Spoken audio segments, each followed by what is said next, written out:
uburyo abantu baterana amagambo ashobora kuvamo n'ibyaha, amagambo ashingiye ku macakubiri. Ndavuga nti ibi ni bya bindi namye mvuga. Ibyo ari byo byose, wambarira umwenda mwiza, ugakenyera umwenda mwiza, ukawambarira umwenda mwiza uhumura neza, ukitera n'amarashi, ukayakenyerera ku gisebe, ariko ntabwo uzabuza amashyira gusohoka hanze ngo yanduze ahubwo wa mwenda. Ibi ni byo njya mbabwira. Iyo urebye uburyo witwa Kasuku, witwa Jean Paul Nkundineza, witwa super manager, witwa Nindera na Mutabazi buriya arazamo, uhorana umunaniro n'amavunane, uribwa mu ngingo, ufite uruhu rubi, amaraso ntatembera neza mu mubiri, n'ibiro sinakubwira. Frigate Resort ikuzaniye igisubizo. Abamusanze, aba Rubavu no hakurya mu baturanyi Goma na Kisoro, dore agashya kaje kabasanga. Sauna massage, uyu ni umwihariko wa Frigate Resort utasanga ahandi muri Musanze yose. Banguka ukorerwe massage n'abasore n'inkumi bahuguwe kuva mu gihugu cya Australia. Amacumbi yo muri Frigate Resort ateye amabengeza, mu mutuzo wuzuye umutekano, urasinzira wiziguye, mu gitondo ugahindukira urebana n'ikirunga cyaraye kigucungiye umutekano. Frigate Resort iherereye Nyarubande mu kagari ka Mpenge, umurenge wa Muhoza, ni ku kilometero kimwe gusa uvuye muri gare ya Musanze. Ku bindi bisobanuro mwahamagara 0788 57 13 na 0788 56 tukwakirane yombi. Frigate Resort, agashya muri Musanze. Bonjour ou bonsoir selon l'occasion, selon les endroits, selon les continents, selon les pays. Mwiriweho, mwaramutse, bitewe n'aho muherereye, bitewe n'aho n'igice cy'isi uherereyemo. Iyi ni Icon TV, njye nitwa Mugwiza Jerry. Ndashaka kubakorera audio kubera ko muri iyi minsi ntabwo ndimo kuboneka cyane kuri video kubera akazi ndimo gakomeye cyane. Tuvugana nyine nkaba ndi muri ako kazi kenshi, bigatuma ntabasha kuboneka kuri video.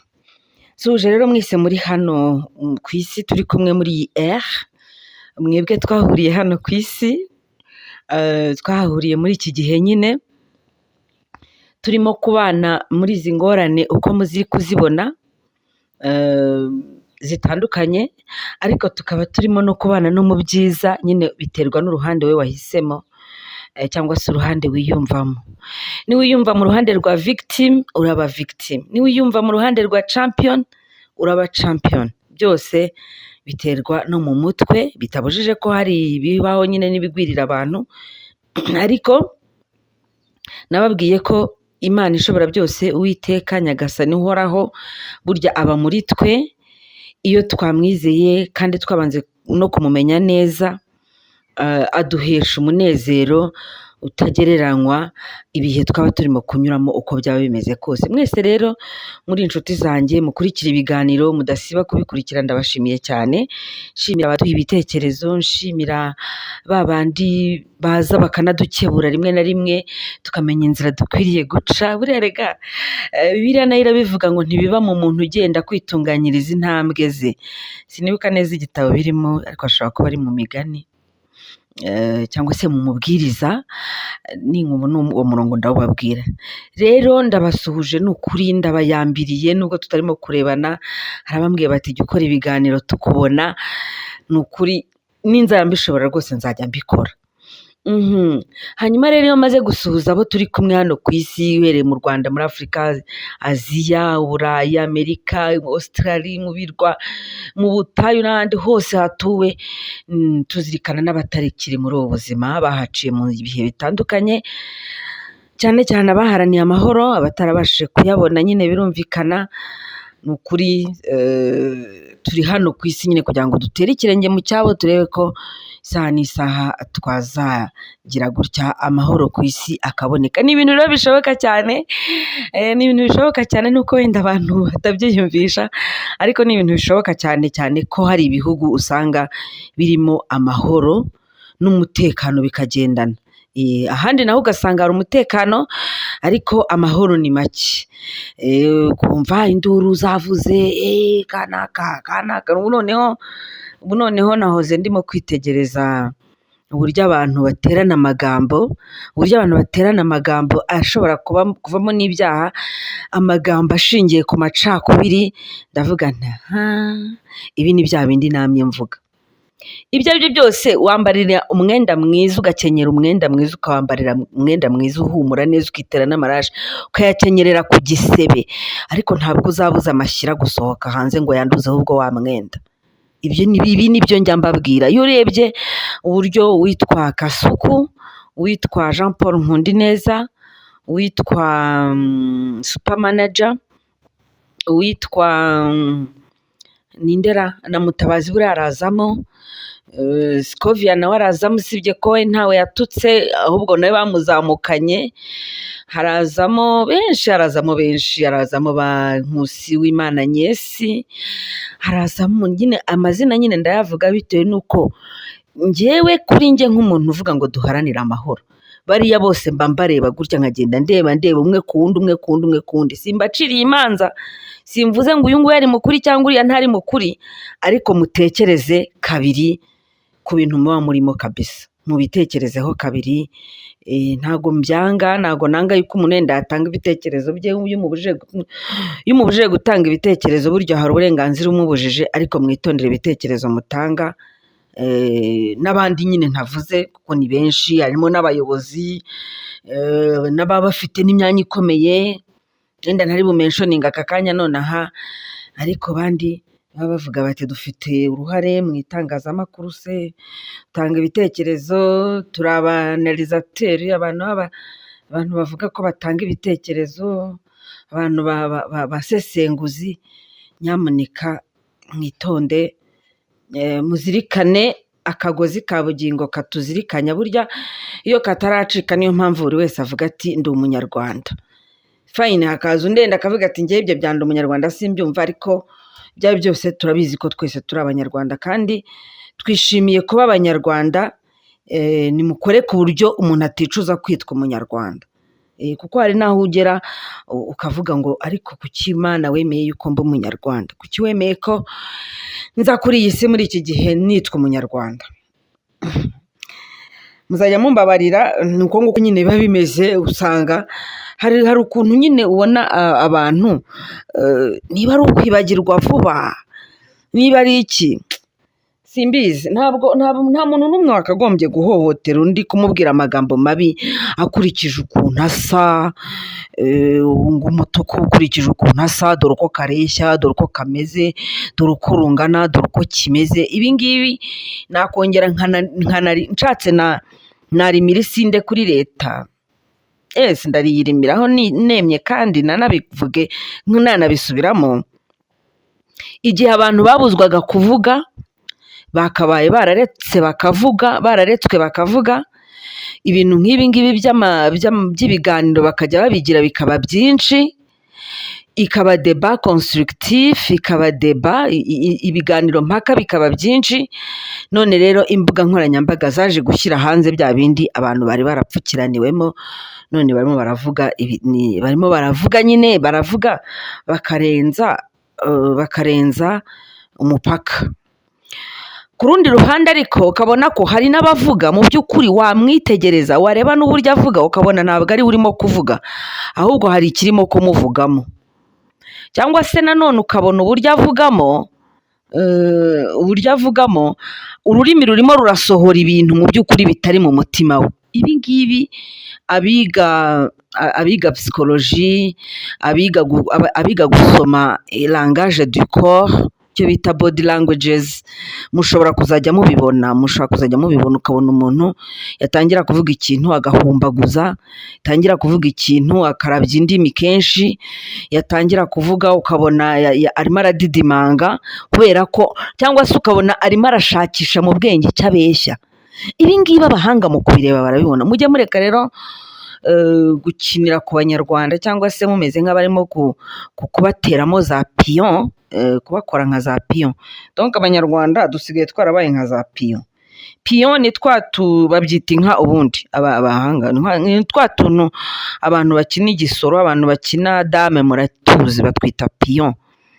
Rero ushobora kwisanga wabaye piyon abarwanya ubutegetsi barimo kugukoresha, ushobora kwisanga wabaye piyon abashyigikiye ubutegetsi nabo barimo kugukoresha.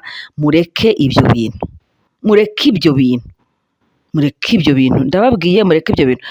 Amahoro ku isi arashoboka, ariko se azashoboka gute abantu bemera kuba piyon z'abandi? Ntabwo njyewe nakwemerera kuba piyon, ariko buriya ndibuze kuyivuga gute mu cyongereza, sinibuka neza. Piyoniya bintu simbizi, ubyibuka aze kumbwira, muze kuza muri commentaire mumbwire. Ntabwo ari byiza yuko wiyemeza kuba piyon y'umuntu uwo ari we wese, cyangwa ukaba piyon ya sisiteme, cyangwa ukaba piyon y'ubutegetsi buriho, cyangwa ukaba piyon y'urwanya ubwo butegetsi buriho, cyangwa ukaba piyon y'idini. Ntabwo ari byiza, ntabwo ari byiza kuba piyon y'idini.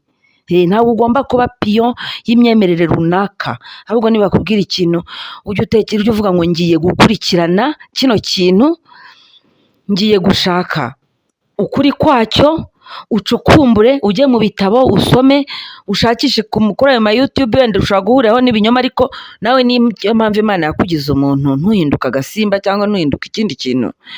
Imana yakugize umuntu kugira ngo ujye utekereza karindwi ku byo ugiye gukora, ujye utekereza karindwi ku byo ugiye kuvuga, ujye utekereza karindwi ku byo ugiye surtout kubwira mugenzi wawe. Ntabwo murimo kumfasha kabisa abantu najyaga nizeramo, abantu b'abasesenguzi, murikora mugahita mutangira kugaragaza amoko mukomokamo, mukagaragaza ibice mukomokamo, mugatangira oya no, ntabwo ibyo ngibyo ari byo, ntabwo ugomba kuza, biraducika nyine. Ariko wenda nanjye hari aho njya ntenguha abantu, singiye kubeshya ngo mvuge ngo ndabahana ndi umutagatifu, ndi nyange, ariko tuvugisha ukuri, umuntu arakosa akagira n'ahantu akigarura, umuntu arakosa akagira n'ahantu wenda akavuga ati hano nakosheje, byaba ngombwa ukanasaba imbabazi. Mureke gukubagana gutyo, murimo murakina n'umuriro Uyu munsi njye nabateguriye, nuko ako ngabo nyine kari akanyuzemo. Murabizi ko ku kintu kijyanye no kubaka amahoro, murabizi ntabwo nzahwema kubivugaho, nta nubwo nzabivugaho bihagije, nzareka kubivuga ari uko nageze mumva. Uyu munsi ngiye kubabwira ku kirungo bita curcuma. Iki kirungo tukaba dufite n'ingemwe zacyo, wahamagara kuri 0788 063 wakohereza message ukambwira uti ndashaka urwo rugemwe, ukambwira aho uherereye, ukohereza amafaranga. Urugemwe mpita nkubwira nyine ndukoherereza, ariko rumwe sinzi ko byakunda neza. Utumize ingemwe nk'eshatu, eshanu, 10 gutyo, kugira ngo unakora ka jaride keza rwose mu karima k'igikoni aho ngaho. Ndaje nkikubwire iki kirungo cyitwa curcuma, cyangwa se ubwo curcuma ni mu Gifaransa, ubundi cyitwa turmeric mu Cyongereza, ariko ngiye nkunda gukoresha curcuma kuko nibwo numva mbyisangamo. Curcuma, yego. Iki kirungo rero gikora ibintu byinshi. Iyo ugiye mu bijyanye n'ubwiza, gifasha b'imisatsi, gishobora gufasha abantu bafite ibibazo by'uruhu, wagishyira muri salade, gihindura isura y'amafunguro nk'umuceri. Abahinde barawuzi, n'abantu batari abahinde ariko bamaze kumenya ibintu byo guteka neza, bagishyira mu muceri. Hari nk'iwo nkunda cyane witwa biryani, uba urimo n'urusenda, ni ikirungo cy'ibara ry'umuhondo. Iki kirungo rero gishobora kwifashishwa mu koza amenyo, gusukura uruhu, kuvura ibisebe byo hanze n'iby'imbere. Ko kundi bakubwira ngo igisebe kiba hanze, burya n'imbere mu nda habamo ibisebe, imbere mu mubiri habamo ibisebe, bitewe n'impamvu zitandukanye nyine. Hari nk'abagira izo bita ulcers, ibingibi ulcers cyangwa yego ulcer, ibisebe byo mu gifu. Iki kirungo kirabivura cyane. Hanyuma iki kirungo gikuza imisatsi nk'uko nabikubwiraga, kigabanya ibiro ushobora kugifata ukagiteka mu mata, ayo mata ukayanywa, ayo mata cyagera mu mubiri kirukana ibintu byose bijyanye n'amaporoteyine atari ngombwa n'amaserire atari ngombwa, nyine ibintu bitari ngombwa, amagrese atari ngombwa, nivuze nk'amaporoteyine atari ngombwa, oya amaserire atari ngombwa, ni ukuvuga nk'amagrese, ibinure. Iyo ugitetse mu mata ukayanywa, murabizi ko hari abantu bagirwaho ingaruka n'amata. Wenda wanywa nk'amata ugasanga uragenda ubyibuha bidafite gahunda, jya uyatekana na curcuma hanyuma uyanywe, usanga bimeze neza cyane, ntiwongere ibiro bitari ngombwa. Abantu rero bageze mu zabukuru curcuma irabafasha cyane cyane cyane, kubera ko bakunda kwibasirwa n'uburwayi bufata gusaza kw'ingingo, iyi curcuma ikaba ibihagarika. Abantu rero bigeze gukoresha imiti itukuza uruhu, nibyo abantu bakunze guhimba mukorogo, ibafasha kurwanya ingaruka ziterwa n'iyi mukorogo, nka za kanseri z'uruhu, amabara, ibiheri, ibishyute, gushishuka n'ibindi byose biza ku ruhu, ibifaranga, ise, ibintu byose biza ku ruhu biturutse kuri aya mavuta benshi bakunze kwita mukorogo. Curcuma irabihagarika. Nyine ubwo nitubona uburyo tuzatubereka ukuntu igenda ikoreshwa mu gikoni, uko wayikoresha, uko wayibyazamo ifu, uko wayikoramo amata, uko wayikoramo nyine ibyo kuvanga n'amata, uko wayivanga n'umuceri n'ibindi n'ibindi. Curcuma rero bivugwa ko iyi curcuma cyangwa se turmeric ikomoka muri Malaysia ndetse no mu gihugu cy'Ubuhinde, niyo mpamvu bamwe bayita safran d'Inde. Iba ari imizi ijya gusa na tangawizi, ariko imbere ukaba ari umuhondo cyane, ariko nanone atari umuhondo wa karoti, umuhondo kabisa, wa wundi ubona ko ari jaune vif. Curcuma rero ni antioxidant, ikaba antiseptique, ikaba anti-inflammatoire. Mu buvuzi bwa kera bw'Abashinwa bumaze imyaka amagana n'amagana, bagiye bayifashisha kenshi mu kuvura indwara zitandukanye. Antioxidant ni ukuvuga ko irwanya umugese, antiseptique ni ukwirukana imyanda mu mubiri, anti-inflammatoire ni ukurwanya biriya bintu byo kumva mu mubiri hameze nk'ahagurumana. Uzumva ukuntu nk'abantu barwara igifu barabizi, iyo cyatangiye kubarya mu nda hameze nk'aharimo umuriro. Iyi turmeric rero cyangwa se curcuma irabivura rwose, irabivura neza cyane. Ba bantu bashaje ibafasha mu byo bita soulager les douleurs articulaires. Izi douleurs articulaires ni ububabare bwo mu ngingo, kubabara mu ngingo, kwa kundi umukecuru cyangwa umusaza kugira ngo dore ngo kimfatiye aha, cyarankinduye umugongo, ibyo ngibyo byose curcuma irebaho. Curcuma rero ni nziza cyane kubera ko bayisimbuza imiti iba irimo ibinyabutabire biteza izindi ngaruka mu mubiri. Murabizi imiti nyine iyi ngiyi ikorwa mu nganda iba irimo ibinyabutabire, izo bita produits chimiques, ku buryo ushobora kuyinywa ukagira ibyo bita ama effet indésirable, nyine bya bibazo bishobora guturuka ku miti wakoresheje. Hano rero ubushakashatsi butandukanye, ariko niba bakubwira ubushakashatsi ntabwo ari bwa bushakashatsi kamwe, tubiri, dutatu, des milliers d'études. Ni ukuvuga ngo kino kirungo cya curcuma kuva Abashinwa bagikoreshaga imyaka myinshi ishize, ariko ngo kuva mu myaka 10 ishize cyakozweho ubushakashatsi mu mayuniversite atandukanye hirya no hino ku isi, babonamo ikinyabutabire cyitwa curcuminoid. Izi zikaba ngo zigaragaza ububasha mu kuvura no kurinda buri hejuru cyane y'indi miti y'ibyatsi biri ku rwego, kandi iyi ngiyi curcuma iri ku rwego rwa mbere. Ni ukuvuga ngo uburinzi bwayo, uburinzi itanga, cyangwa se uvuga uburinzi, usibye ko njyewe uburinzi buramba numva ari igiswahili, uburinzi butangwa na curcuma buri hejuru y'indi miti yose y'ibyatsi, kandi noneho bukaba buri ku rwego rwa mbere. Ibi ngibi byemezwa na Dr Frank Gigon, uyu nguyu akaba ari spécialiste des plantes médicinales. Ni umuhanga nyine mu bijyanye n'ibyatsi bivura, ibyatsi byifashishwa mu kuvura. Uyu nguyu niko yagaragaje, yavuze ko uburyo curcuminoide zivura burenze ubw'ibindi byatsi byose waba uzi hano kuri ino si. aha iri ku rwego rwa mbere nyine, wenda hari n'ibindi biri kumwe muri urwo rwego, ariko wumve ko iri ku rwego rwa mbere.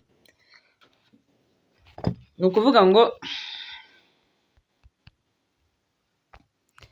iri ku rwego rwa mbere. Aha, hano rero arakubwira nyine uyu nguyu Dr Frank Gigon aravuga ngo prévenir et lutter naturellement contre les cancers. Ngo iyi curcuma ishobora gukoreshwa mu kurwanya cyangwa se mu kurinda, kuko prevenir ni ukurinda ikintu kitari cyakugeraho, lutter ni ukutangira kurwana n'ikintu wenda cyamaze no kukugeraho, kwa kundi abaganga bakubwira ngo biri kuri stade ya mbere, ngo stade ya mbere gutyo, ngo biracyari hasi ntibirigaragaza neza, cyangwa se banagupima bakavuga ngo hariho probabilité ko warwara ariko ntabwo birigaragaza neza. Jya uhita ushaka curcuma utangire kuyikoresha, kanseri uhita uyaneyantisa. Ubu ni ubushakashatsi rero bwakozwe mu 2011 bukozwe n'uyu Dr Frank Gigon. Abashakashatsi kandi bemeje ko curcumine urumva itandukanye na za curcuminoide. Curcumine ishobora guhagarika kanseri y'ubwonko yitwa glioblastone.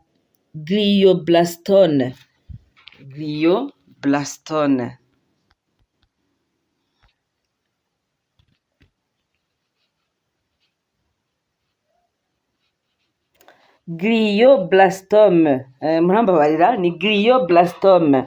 Iyi glioblastome akaba ari indwara ikunda gufata, donc ni kanseri y'ubwonko, ni kanseri cerebrale. Iyi ngiyi ikaba ikunda gufata cyane cyane abantu bakuze. Iyi rero ikaba iterwa n'ukuntu selule zigenda zimultiplier mu mubiri, hagatangira kubonekamo izisaza, noneho za zindi zishaje zikagenda zisajisha n'izindi muri système nerveux. Hazaho rero icyo bita prolifération anormale des cellules du système nerveux. Ahangaha ni ukuvuga ngo biterwa n'ibintu byinshi. Baragaragaza ko bishobora kwibasira abantu bakuze cyane, biragaragara ko bishobora kwibasira abantu bakuze, ariko biranagenda bikagera no ku bantu badakuze ariko bagize ingorane zitandukanye, nk'abafashe ibiyobyabwenge, nk'abagiye bafata ibintu bituruka mu nganda byinshi cyane n'ibindi bitandukanye. Ariko ni ukuvuga ngo ahangaha rero iyo ukoresha curcuma ntabwo, ni ukuvuga ngo ugabanya ibyago byo kuba wafatwa na bene izi kanseri. Icyiza cya curcumine ni uko yo iyo igeze mu maraso irwana na selule zafashwe. Kuvuga ngo kanseri iyo bagiye gusobanurira bakubwira ko ni uburwayi bugenda bugafata selule ubundi, cyangwa cells mu kinyarwanda bazita ingirabuzima fatizo. Izi ngirabuzima fatizo rero zimwe zigira gutya zigafatwa, noneho zafatwa zikagenda zanduza izindi, hakabaho gukura kudasanzwe kw'ingingo. Icyo nicyo bita kanseri. Ahangaha rero ni ukuvuga ngo iyi ngiyi twavugagaho glioblastome, il est causé par la prolifération anormale des cellules du système nerveux central nommé astrocyte. Ikunda gufata cyane cyane mu gice cyo mu bwonko hagati. Iyi ndwara rero yitwa glioblastome, ubu bushakashatsi bwo muri 2011 n'ubundi butandukanye bwagaragaje ko curcuma ishobora kubuhagarika cyangwa se ikanabuvura nyine igihe bubonetse hakiri kare, igihe utangiye gufata iyi curcuma utari waremba. Nari ngiye kukubwira ko icyiza cya curcumine ari uko iyo igeze mu maraso irwana na selule zafashwe na kanseri, ariko ntihungabanye selule nzima nk'uko bigenda ku miti imwe n'imwe. Murabizi abantu bafata imiti ya kanseri zitandukanye, cyangwa se mufite n'abarwayi ba kanseri, muzi ikintu kijya kibaho cy'uko umuntu atangira gufata imiti, iyo miti utangiye gufata ikagenda ikajya kwangiza selule cancereuse, ariko noneho hakaba hariho n'ibyago by'uko ishobora kwangiza selule cancereuse idasize na selule nzima. Kuri curcumine rero icyiza bayibonyemo ni uko yo yangiza za selule zafashwe, za selule zanduye, idahungabanyijeho na gatoya kuri selule nzima. Ku bafite rero kanseri y'ibere, curcumine ibuza selule cancereuse kunyeganyega ngo zijye ahandi, ibyo bita motilité de cellule du cancer.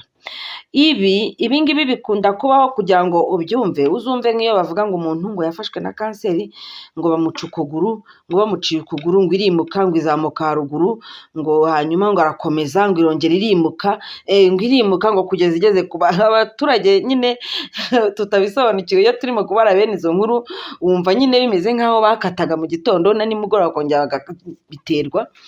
Aha ngaha rero iyo ufite curcuma uba ufite garanti y'uko izi selule cancereuse ziri mu ibere, murabizi ko muri ino minsi harimo n'ubukangurambaga bwo kurwanya kanseri y'ibere no kuyirinda. Nakubwira ngo mu bintu byinshi by'inama ugirwa ongeramo n'iki kirungo cya curcuma, kuko iyo ugifashe nk'uko tuza kubikubwira uburyo gifatwa, iyo ugifashe gihita gihagarika mutation, motilité des cellules du cancer. Curcumine rero ibangamira gukura kwa za selule ziba zafashwe, izo bita nyine cells cyangwa se utunyangingo, cyangwa se n'abandi bavuga ingirabuzima fatizo. Njye nkunda kuvuga ingirabuzima fatizo kuko ni ingirabuzima, ni utuntu duto umubiri buri ugizwe na za selule nyinshi. Aha ngaha rero nk'abantu bagira kanseri, iriya kanseri ya pancreas ntabwo ndasobanukirwa niba ari rwo rwagashya cyangwa niba ariyo mpindura, ubwo ni kimwe muri ibyo. Abantu bafite kanseri ya pancreas nabo iyo bafashe iyi curcuma nyine irimo curcumine, ibafasha gutuma ziriya selule cancereuse zitimuka. Ubwo ni kimwe n'abantu bafite kanseri, kuko iyo uvuze kanseri y'ibere na kanseri ya pancreas ntabwo wakwibagirwa kanseri ya prostate, nayo bigaragara ko muri aka gace kacu naho ngo ihari nyinshi. Abantu bafite ibyago byo gufatwa na kanseri ya prostate ntabwo ndi buhite mbivugaho byinshi kubera ko ndashaka nayo kubanza kuyikorera documentaire yayo bwite. Abantu bafite ikibazo cya prostate cyangwa se bari à risque, donc bari mu byago byo kuba bafatwa na kanseri ya prostate, iyi ngiyi iyi curcuma irabafasha cyane cyane. Ibafasha rero kubera impamvu ibafasha ni iki? Ni uko hano muri izi kanseri zombi, kanseri y'ibere na kanseri ya prostate, zifatira ahantu hari amatisu arimo n'amagrese, ari mu muntu yavuga ko harimo ibinure cyangwa se donc ibinure tuno tuntu tuba turi hariya nyine dusa nk'aho ari amavuta, umubiri umeze nk'aho urimo amavuta. Aha rero icyiza cya curcumine, iyo aba bantu bombi bayifashe, donc abafite kanseri y'ibere n'abafite kanseri ya prostate, iyi curcumine yihutisha urupfu rw'ingirabuzima fatizo zafashwe, hanyuma zigapfa nyine. Kuko ubundi ikintu umuntu aba akeneye ni iki iyo urwaye kanseri? Ubundi ariko aha ngaha abaganga nyine birinze guhita bagaragaza ko yakiza burundu. Kurumva n'imiti yo kwa muganga yagiye muri laboratoire ntabwo ijya ivugwaho gukiza burundu. Barakubwira nyine ko hari ukoroshya, hari ukugabanya, hari ugukuramo, hari ukugerageza nyine wenda umuntu akabana n'iyo ndwara ariko idashobora kugira ikimutwara. Ubundi ahanini nicyo kiba kigamijwe kuri bene izi ndwara bavuga ko zidakira, surtout izi ngizi bavuga ko zitandura. Abantu rero bafite nka kanseri y'ibihaha nabo irabafasha cyane, kuko iyo baretse ingeso wenda tuvuge nko kunywa itabi, niba aribyo byabateje icyo gihaha, cyangwa se bakaba bararetse, hari nk'abandurira indwara z'ibihaha mu nganda zitandukanye, wenda akaba atagikorayo, donc agahagarika kwinjirwamo na ya myuka yamuteje bwa burwayi, noneho akanywa curcumine. Niba ari mu gace katabamo umwuka mwiza akimukira nka hano mu Rwanda, ubona ko twebwe hano mu Rwanda dufite umwuka mwiza, duhumeka umwuka uri pure, umwuka mwiza w'ibiti, umwuka mwiza, donc umwuka utanduye, utarimo pollution, utari poriwe. Iyo uyu muntu urwaye ibihaha avuye mu gace, tuvuge ushobora kuba urwaye ibihaha wenda wari utuye nko hano mu mujyi urimo n'inganda, noneho ugashaka ibishoboka byose ukigira ahantu kuri kampanye, ugatangira kurya ibintu biri bio, ugatangira kunywa amazi, kuruhuka bihagije, gutembera mu gashyamba, guhobera ibiti. Ibi ngibi byose ni ukuvuga ngo ni ibintu bigenda bikugarura muri wa mwimerere n'ubuzima, bigukura muri cya kintu kiba cyaraguteye ubwo burwayi. Aba bantu b'ibihaha bafite ibibazo by'ibihaha bagirwa inama isesuye yo gukoresha nyine imiti irimo gukoresha ibingibi bya curcuma, gukoresha iyi curcuma. Curcuma rero igabanya kugurumana kubera mu mubiri gutewe na kanseri, ni bya bindi nyine bita inflammation. Ifasha umubiri gusenya ingirabuzima zimuka, za bya bindi twavugaga nyine cellule mutante. Ihagarika gukura kw'imitsi igaburira igisa n'ikibyimba kiba cyazanywe na kanseri, icyo bita tumeur. Sinzi n'umuntu yahita akita ikibyimba, ariko reka tukitenda nk'igisebe cyangwa nk'umufunzo cyangwa nk'ahantu hagenda nyine hakirundira za ngirabuzima fatizo zapfuye, cellule morte. Ahangaha habamo nyine tumeur. Ni nabyo bakubwira nyine ngo babaga umuntu iyo tumeur bakayikuraho. Iyi rero igenda ikura mu buryo budasanzwe, ariho uzajya kubona ukuntu umuntu niba byaramufatiye mu gice cyo ku mutwe no ku munwa, umunwa warabyimbye, haziramo n'ikintu bakavuga ngo ni ikibyimba kirimo hagati, wenda ari iyo kanseri yatewe n'ibintu yagiye arya, noneho kagatangira ari akantu gatoya kamwishe mu kanwa, ka kantu kamwishe mu kanwa bigafata hagati mu menyo, bikagenda bizamuka, umubiri ugenda ututumba. Ibi ngibi bikomeza kugenda byongera ubukana kubera ko hari icyo bita udutsi n'uturandaryi tuba tugenda nyine tuhakuza, tugomya tuhagaburira, tuharimanta. Ahantu runaka rero cyangwa se ibyo bita tissu kanseri iba yafashe, hagenda havuka igisa no gukura kudasanzwe kw'ingingo. Noneho imitsi n'udutsi n'uturandaryi zo bita veso bikagenda bihagaburira nyine amazi, intungamubiri zindi, amazi, intungamubiri, noneho bikagenda birushaho gukura. Iyo rero ufashe kuri iki cyatsi cyitwa curcuma, aba ari imizi nyine, ugasekura ugateka ukanywa, cyangwa se ukayikoresha no mu bundi buryo, cyangwa se ugize imana ukabona ifu yizewe batavangiyemo ibindi bintu, ihita igenda ikabuza gukura no gukomeza, ikabuza iyi mitsi nyine, ikabuza iyi mitsi n'utu turandaryi gukura, two bita veso, ikatubuza gukura no gukomeza kugaburira ya tumeur.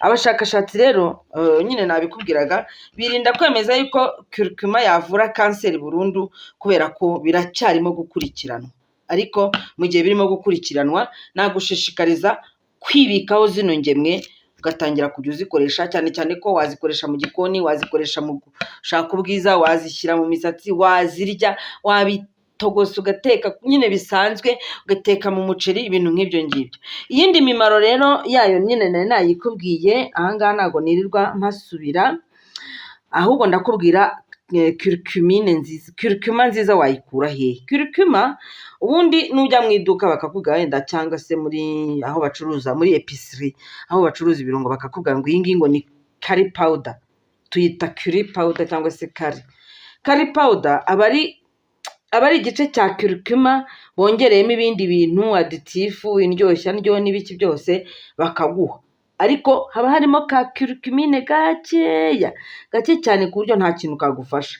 Biba byiza rero ko mu gihe ushaka kuyikoresha mu rwego rwo kurwanya indwara no kuzivura, biba byiza ko waba ufite curcuma nyayo itongewemo ibindi bintu nk'ibifasha ibiribwa kubikika, izo bita conserva, ibyongera ibiribwa kuryoha no kuvura no gushyira mu maforomo no gusukika n'iki no kubikoramo imishongi cyangwa se n'ibindi, izo bita excipient bikaba bitarimo, ugomba kandi kubona curcuma iri complètement biologique.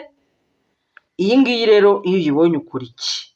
Tuvuge ko wamaze kuvugana na Mugwiza, wamaze kubona ingemwe zayo wazibona utwohereje message kuri 0788350667 na 0734949655 oherezaho kuri WhatsApp ukambwira uti ndashaka curcuma, ndashaka izo ngemwe za curcuma, nta bundi busobanuro bwinshi nkeneye kuguha. Reba kino kiganiro, niba hari icyo utumvise wongere usubiremo, hanyuma umbwira uti nkeneye ingemwe izi n'izi, ubwira amafaranga, hanyuma izo ngemwe mpita nzikugezaho nkoresheje umumotari. Wenda vuba ngaha tuzabona n'akamodoka tujye tuzizana twirwa tuzizengurutsa. Yego, delivery ikorwa ku buntu iyo twamaze kumvikana amafaranga ukayanyoherereza kuri telefone. Ku muntu ugura ingemwe hejuru y'eshanu delivery ni ubuntu.